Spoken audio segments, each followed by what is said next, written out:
Hi, welcome back to the Dave Palmer Show. And with me in this episode, I have a former freelance journalist, management consultant, and marketing executive who shares a gifted ability to communicate the hardship of coping with cancer in her new book, The Big Ordeal: Understanding the Management and Managing the Psychological Turmoil of Cancer. That's not really a tongue twister, it's just the way my tongue went while I was reading it. That's Cynthia Hayes, welcome to the Dave Palmer Show. Oh, thank you, Dave. It's such a pleasure to be here. Yeah. And not only do you have do these wonderful work that I've mentioned, but you're also a adjunct professor as well. So I've had a few professors on the show, and I like to have a stimulating conversation, to really get this deep conversation going around this topic. So you wrote this book, The Big Ordeal. How did you get involved? Why did you write this book, and how did you get involved with all this in the first place?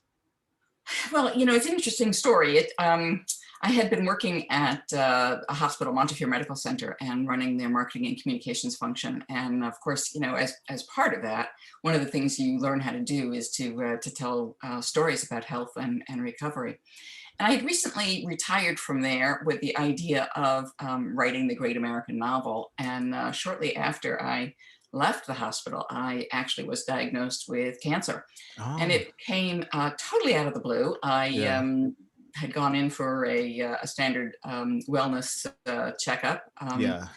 And my doctor called a week later and said, "You flunked your pap smear." And I just didn't know that was something one could do.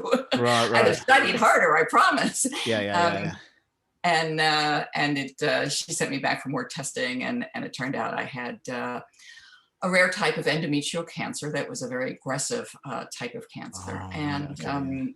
I ended up having massive surgery and 6 rounds of chemo, and balding, the depression, the loss of sense of self, and all of that. And it's so common with a cancer experience.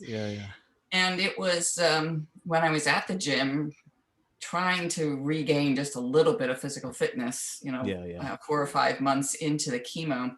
Right. And I was on a bike riding away, and a guy came and sat down on the bike next to me and started telling me his cancer story. Now, it was obvious that I was going through cancer. I was bald as can be. And he was telling me about how when he heard his diagnosis, he was afraid he was going to die, and how he felt isolated, and how he felt great despair and confusion over the meaning of life. And all of these emotions that I had experienced, it turned out he experienced as well 15 years earlier.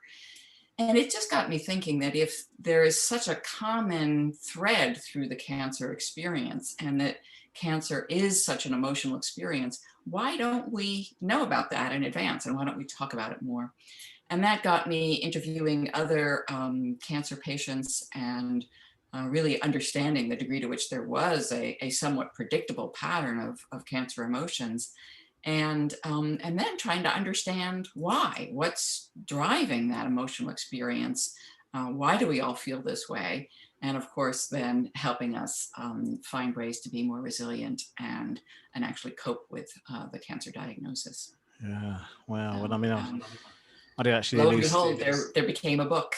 That's quite good. I had one other person. I don't think he was a cancer sufferer, but he lost a sister or something through it. I've lost a mother through breast cancer, so I know the kind of 3.5 years, kind of, so I'm trying to get her treatment done, but it was already sort of spreaded too far anyway. But it's obviously I'm trying to keep myself healthy as well, because I know I also anyone because everyone has cancer cells in their body, so it's something that would probably be when people know that and how it can affect anyone really. It can. It's interesting. The way my doctor described it along the way was that it's like a giant set of scales, and there are things going on in our body all of the time that sort of promote cancer. I mean, the fact that we are generating so many new cells every single day, just like we're watching the COVID virus mutate. Those mutations happen in our own body all of the time. That's right. Yeah. But there are things that we do to strengthen the immune system. And on a good day, the immune system will see that a cell has mutated and swallow that cell up and make it disappear, and nobody gets cancer. But if we're exposed to more carcinogens and the pollution in our air and the food we eat and the air, the water we drink and the stress we're under, all of those things can increase the number of mutations.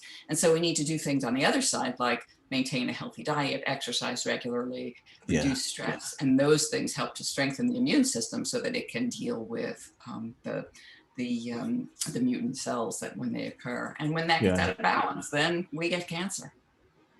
Yeah, yeah, it's quite interesting that because a lot of people probably even listening to this now would sort of think, oh, I mean, probably a lot of people learn, about their health, both mental and physical health during the pandemic and the first lockdowns that happened, because a lot of people didn't know about things like vitamin D and what actually makes the immune system so strong. It's not only, it's a combination of a lot of things, isn't it? So it's your diet, and people sort of think diet and it's to lose weight only, and stuff like that, so there is a lot to be said. And eating a balanced diet has been shown to really help strengthen the immune system. yeah, And yeah. when we default to fried foods and sweet treats, we may be comforting ourselves, but not necessarily helping ourselves. Yeah, that's right. Yeah. Sometimes understanding the difference is really important. But of course, there are smokers out there that probably can't give up. But obviously, certainly that's one of the big contributions, that needs to go straight away. Yeah, the science suggests that up to 20% of cancers are actually related to smoking. So it's not just lung cancer, but again, the burden on the body. The chemicals that are all going in your body. Yeah. Yeah. But that said, there are plenty of people that have smoked, 3 packs a day all of their lives and never get cancer. That's right. Yeah, and there are plenty of live a long time. Never smoked and still get cancer. So it's really hard to know what's going on inside any individual's body, which is why that's we right. shouldn't feel guilty about getting a cancer diagnosis, and yet that is something that so many people feel like. I didn't do enough to take there care is of also the genetics as well. So they sort of always say, oh, well, I've got a 6-pack and you're having that kind of thing in the gym. And it's like, well, yeah, but genetics play a part. Obviously, you do all these fitness things, but why do this person get so fit so quickly, but this person has to work at it? So it's the same with the immune system. Some people have a stronger one than the other. It's all partly to do with the makeup of the person, both physiologically, as well as, how they are with all the other stuff. We're all dealt a set of cards to begin with, and that's the thing. Yeah. So play them, yeah, exactly. So let's move on to your book a bit, and we can have a lengthy topic. And then you give me the history, around why you got involved with it. And obviously, I could see it's kind of like experiential in that way, where you must have experienced something. So what then? So basically, you said that it evolved into the book. But what was you doing? Blogging at first, or writing a journal, or? No, I really spent a lot of time interviewing patients, and about after I interviewed about 50 patients or so, it was very clear to me that there was a specific pattern, and so I did launch a website first, just profiling these different patients and telling their stories, and then also trying to interpret some of the medical literature for the common person to understand sort of what the pattern of emotions is, to understand why we feel the way we do, to understand sort of the science behind the emotions. Because what I discovered, and it was really in talking with a neuroscientist that I had my big aha moment. And he started explaining how changes at the cellular level actually communicate to the brain and tell the brain, climb back into bed, go shut down, become depressed. And all of these things that we experience are actually happening physiologically in our bodies and therefore in our brains. And it was once I understood that there were real chemical drivers of a lot of the emotional behavior. It's like, well, why are we keeping this a secret? And it's tricky because for millennia, cancer has been a death sentence. It's no longer a death sentence. There are many fabulous treatment protocols that can, if not cure a cancer, can at least make it a chronic disease. And yet we assume we're going to die. And so that assumption of mortality sort of sets off a chain reaction and a stress reaction that keeps us struggling emotionally throughout the course of our cancer. But it was understanding that, there's this chemical component that is sort of beyond our control that made me want to help people understand that it's not a weakness. It's not a sign of weakness. I mean, despite all of our stigmatism around mental health issues are physical health issues manifested in the brain. Yeah. And if we can talk about the fact that it is common and normal to feel bad during cancer, to feel depressed, to feel anxious, all of those emotions that we all go through, that is a typical response to the disease process in our bodies and Okay. to the treatment process in our bodies. Yeah. And therefore, it's okay if you feel like crying, Yeah. but there's all of this talk about, well, you have to be positive and you have to, be strong and you have to be brave and you have to fight. And all of that sort of adds a burden to the patient who is feeling very depressed and with good, physical reason for that depression. And so I wanted to sort of elevate the conversation and get more people talking about the fact that cancer is an emotional diagnosis too. And those changes at the cellular level are really driving a lot of it. What I learned in talking with the neuroscientist is that there's a class of proteins that our immune system uses to communicate with itself called cytokines. And cytokines have been in the news lately relative to COVID, but they've always been there in the background. We just haven't known about them. And there are pro-inflammatory cytokines and anti-inflammatory cytokines. And when we're healthy, those are both in balance. But you get a paper cut, and the pro-inflammatory cytokines tell your immune system, quick, bring some platelets there and let's, blot that and heal that. Bring some white blood cells here and let's make sure that we don't have an infection going. Bringing those additional cells there causes that inflammation and redness that we experience when we have a cut. And then after that cut is healed, the anti-inflammatory cytokines communicate and say, nope, bring that stuff back. We don't need it there anymore. Let's calm down. So if a paper cut does that, imagine what massive surgery does. And it turns out that so does chemotherapy, so does radiation therapy. Some immunotherapies are actually cytokine therapies. And just the presence of cancer, the live cancer cells can cause an increase in pro-inflammatory cytokines. And when the body is trying to get rid of all of those cancer cells that have died off because of treatment, that also increases pro-inflammatory cytokines. And that imbalance of pro-inflammatory cytokines is what gets transmitted to the brain as what the neuroscientist described to me as sickness behavior, where all you want to do is climb back into bed and pull the covers up. Of course, some of that is good and necessary because we're sick and we need to rest and recover.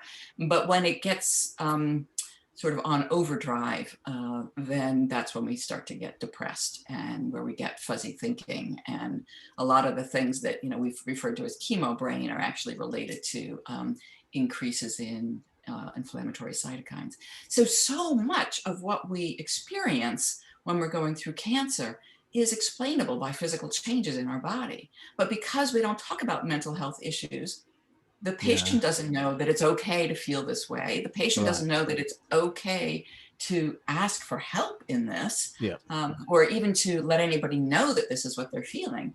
And so that contributes to a tremendous sense of isolation among cancer patients who don't realize that everybody else is feeling the same way. Yeah. Because I also have I used to do firefighting, so I was an ex-firefighter. So obviously I look at PTSD, and obviously suicide is a big issue as well now in these types of jobs, first responders, military. And obviously one of the symptoms, I've had some of it, is, and I didn't know at first because it went on for a while, it's like nightmares, flashbacks, and you can't help those. But when I looked at all the other smaller symptoms that went with it, that you can actually probably help a little bit, maybe drinking a little bit too much or whatever, But the fact is, or even some emotional behavior that you realize, you might get a little bit jumpy about something, or just get anger or agitated when you're not normally like that kind of thing. But anyway, back going into too much of that, those are normal behaviors, because with PTSD, it's just something that's going on in the back of your mind, replaying the trauma you've seen or the incident you've seen or something that's happened. So there are treatments for that, but you can't suppress that because that's a process of all the things that's going on, you know. So you can't, the flashback and the nightmares, what can you do about that? You know, it's part of the process, isn't it? So, you know, do you think, because one of my big things is that from the political side of it is stigmatization of mental health, because there was a lot of that when I first joined the job, you know, 30 odd years ago. Do you think the stigma is also around in regards to what you've learned about emotions and cancer patients and that Yeah, side of things? absolutely. And I think that, you know, we've created this, I don't know, I would call it toxic positivity around Yeah, cancer, where everybody says, well, you know, be brave, and you're so brave, yeah, and, yeah, yeah, you know, stay positive, and, you know, you got this. And all of that, that yeah, up talk is, on the one hand, encouraging, but it's yeah, also sort of invalidating of what the patient is actually experiencing. yeah, And sometimes what a patient really needs to hear is, I'm so sorry. This must be devastating. This is a hard thing to go through. yeah, And I'm here for you. yeah, And if we can change the dialogue a little bit so that we don't sort of add to the patient's burden by requiring that they be positive and, you know, stay upbeat, but rather acknowledge and allow for the negative emotions that are every, you know, every bit as common, if not more so than the positive ones, we actually can help the patient through the coping process. And, you know, people always say, well, you know, what's the best way to cope? And I think that, you know, there is no single right way to cope. The only way to cope is the way that works for you. But there are tools and there are things that we do that actually prevent us from coping. And so for some of us, you know, denial comes easily, and, you know, I'm just not going to think about it, and it's yeah, all yeah, going to go away. yeah, But if we don't ever think about it, then eventually it comes back and haunts us, you know, years, decades later.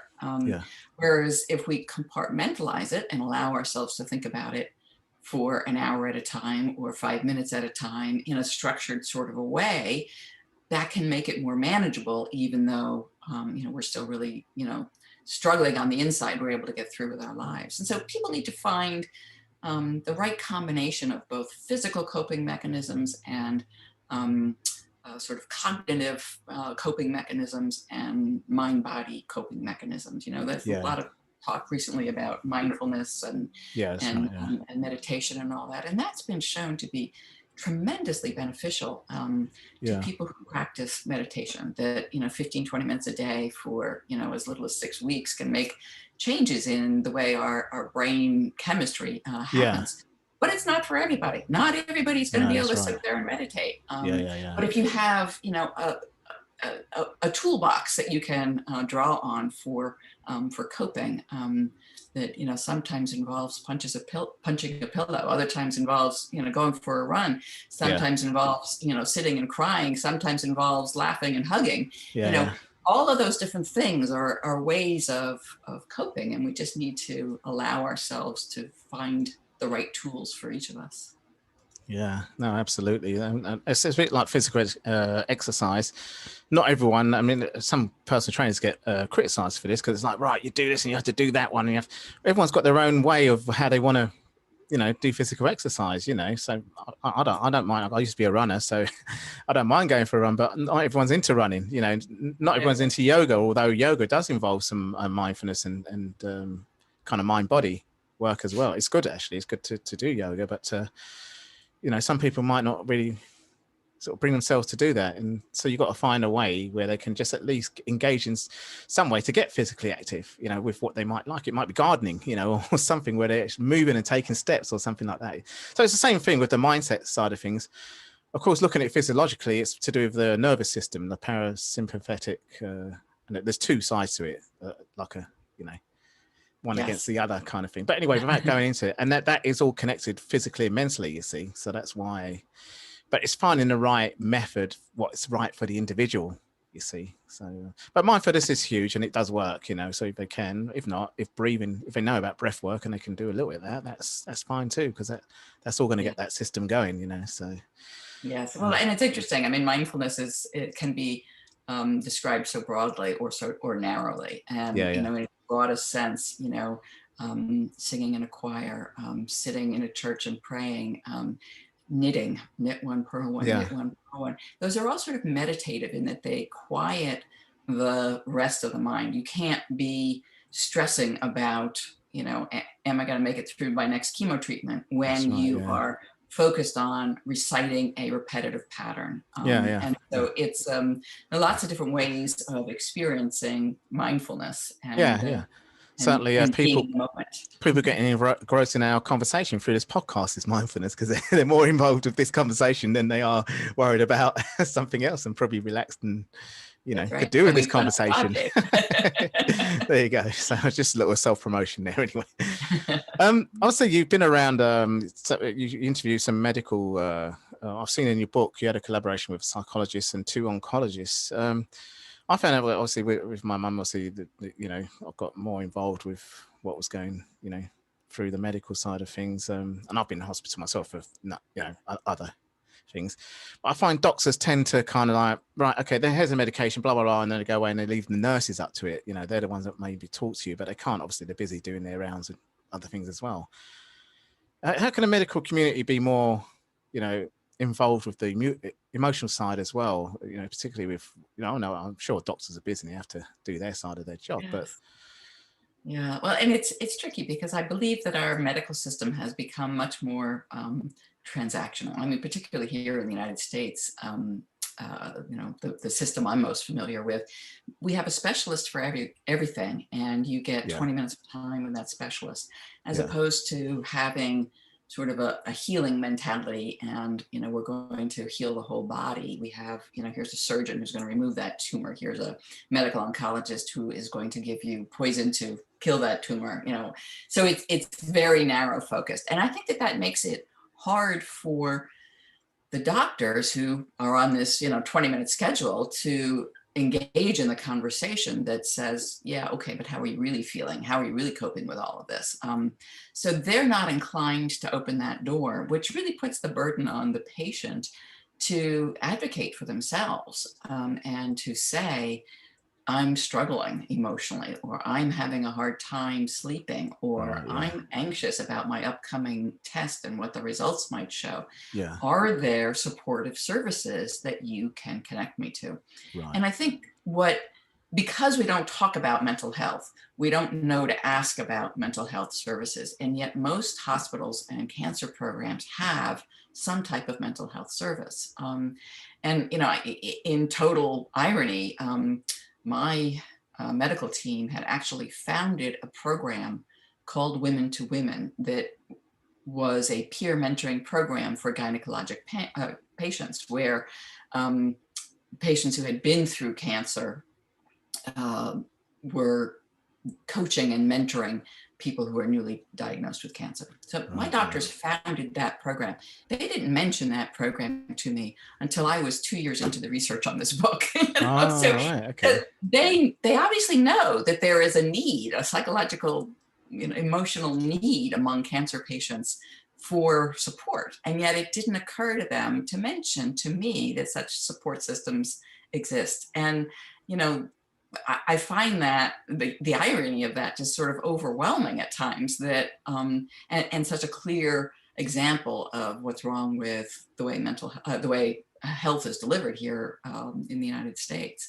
And of course, I project competence, and I'm sure that I projected competence the entire time I was, with my medical team. And so there was no reason for them to think, oh, you might want emotional support through your cancer. But I think that that's part of the problem, is that as patients, we don't know that it's okay to feel emotionally bad during our cancer experience. We think we have to be, as my doctor called me, a badass cancer patient. Yeah, And so, because we're taught to project that bravery in the face of cancer, we don't advocate for ourselves and say, hey, I need help. And therefore the resources, though they are available, are never made available to us until much, much later in the process. yeah. um, so Well, I'm It's sure. really a conundrum, given the way our medical system is structured. Yeah, yeah, no, I mean, we've got a great medical system in the UK as well. So hopefully, I think we've been dealing with the COVID situation quite well, because obviously that was testing the medical infrastructure, with all the hospitals being full up. But, I think that they're getting there with the UK side of things. And I'm sure it should be the same in the States as well. But Yeah, yeah, yeah, absolutely. well, let's move on to your book. Give us a brief synopsis of it and where people can find it. I've looked at your website. I'm on your website now, actually. So it's a very nice website with some very easily navigating around. So it's called thebigordeal.com. So tell us more about the book and. Sure. So the book is structured sort of through the typical phases of a cancer experience. So it starts with diagnosis, decision-making time, starting treatment, et cetera, et cetera. There are chapters dealing with progression and recurrence of cancer and end of life, but there are also chapters dealing with physical recovery and emotional recovery and moving forward. And in each chapter, I try to present sort of the typical experience illustrated with patient stories. And then there's a sidebar on sort of, well, what's biologically going on. And if you're interested in understanding the science behind the emotion, you can read that sidebar, but you can obviously skip right over it if that doesn't interest you. And each chapter ends with advice from people who have been there, cancer patients sharing their wisdom of how they got through. Yeah. And then there are also interesting sidebars on things like complementary medicine and exercise and communicating with your doctor and things like that. Yeah. And so, the stories that I collected are used as sort of supporting evidence for each chapter. Whereas on the website, you can read the full patient story. And the website doesn't have as much of the science, although it does have some I'll call them insights into what's going on in the science. So that they are natural complements to each other as opposed to being duplications of each other. But they both try to help patients understand why they feel the way they do, and understand that their experience is somewhat typical, that we're all emotional during cancer, and then to provide patients and their loving caregivers with better ways of coping. And the loving caregivers, I think, is really important because individuals don't get cancer, whole families do. I mean, so much of what we experience as a patient, our loved ones are experiencing as well. Not only do we fear that we're going to die, but our spouses, our children, our parents, our lovers, they fear that we are going to die. And while we're focused on the cancer, often those around us are focused on, well, what happens if she doesn't make it? And how am I going to keep the household running while she's going through treatment? And I need to make sure that, I can cover the bills and keep the insurance in place and all of these other things too. So the stresses on the family unit are just tremendous. And of course, those stresses cause gaps in intimacy that can be hard to rebuild. And I talk about intimacy a lot in conversations with patients and loving caregivers, because it's not just the physical intimacy and sex that I'm talking about, but I'm talking about maintaining an emotional.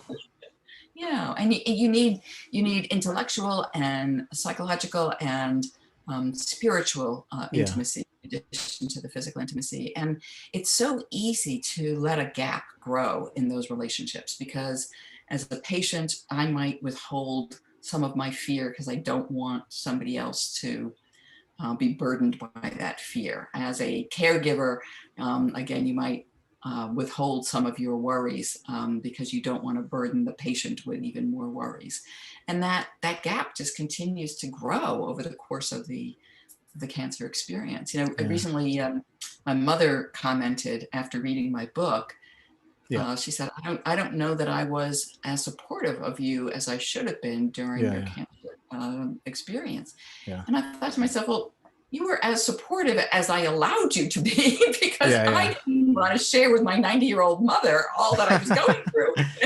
It's I didn't want to amazing. Yeah. burden her with that. So, I mean, I think that that's a pretty typical experience where, I don't know, there's one young patient who had a double mastectomy after finding out at age 40 that she had breast cancer. And Yeah. she was saying, I don't even know if my husband feels that I'm, sexually attractive to him, but he didn't have cancer. So why, I shouldn't be depriving him of sex if he wants it, but he can't raise the topic because he thinks, oh my God, she's just been through all of that. How can I, say, and now you need to have sex too. And meanwhile, I'm looking at myself in the mirror thinking, how can he possibly want to have sex with me, given the way I look and all that I've been through? And so there's this huge need for communication and sharing about a really challenging emotional experience.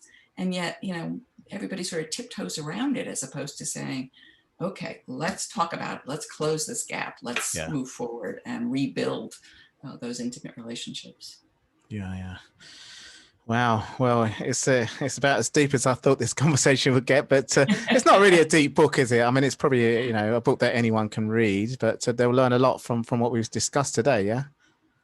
Yeah, I think so. And, there are so many different aspects to the cancer experience, and so many Yeah. Yeah. different pieces to learn from. When I was much younger and pregnant with my children, there was a wonderful book called What to Expect When You're Expecting. They sort of broke it down, month by month, what it's like to be pregnant, and then what it's like to actually have a baby. And I like to think that this book is somewhat similar in that it's a companion to the experience, and you can dip in and out of it. You can read, a chapter at a time. You can, after you're done, read the whole thing and sort of reflect on your experience based on what you've learned. Yeah. We are all very different, not only in our genetic makeup, but also in how we have been, our personal experiences and how we've been taught to deal with emotional issues. Some of us are traumatized as children and are much more sensitive to trauma later in our lives. Some of us lead happy, unchallenged lives and can take anything in stride. And so we all respond differently, but just knowing that there is a typical arc of emotional response helps us reflect on sort of what just happened to me, and what do I do with it now that I'm where I am today. Yeah. So, Well, you've done hopefully people can find it as a resource. Yeah. No, I mean, you've certainly done some great work out there, and in collaboration with some people, experts as well. So well done on the work you've done there. And anyone listening, they can actually get to the website for the book, which is called thebigordeal.com. The link will be on the show notes. So whenever you finish listening to this podcast and you feel, I want to quickly go back to the website and find out more, certainly just go back to the show notes and you'll see the link at the bottom. Well, Cynthia, it's been a pleasure talking to you today, and I certainly learned a lot myself. And even though I had a personal, as in family experience with it, and the emotional sides of most illnesses, and so my own experience, it needs to be taken more seriously like that, or looked at, getting real about, right. what it is. It's real, isn't it? Really, the emotional side. It's not. It is. It's very real. Yeah. It's yeah. real. So well, yeah, Dave, it's been a pleasure talking to you this morning, or this evening, this afternoon, whatever time of day it is. Well, London, where you are, it's the morning. In London, it's the afternoon, but I'm in the Philippines, so it's the evening. Well, actually, nearly nighttime. So there you go. Cynthia, thanks very much for coming on the show and talking to my audience today. It's been a great pleasure. Thank you, Dave.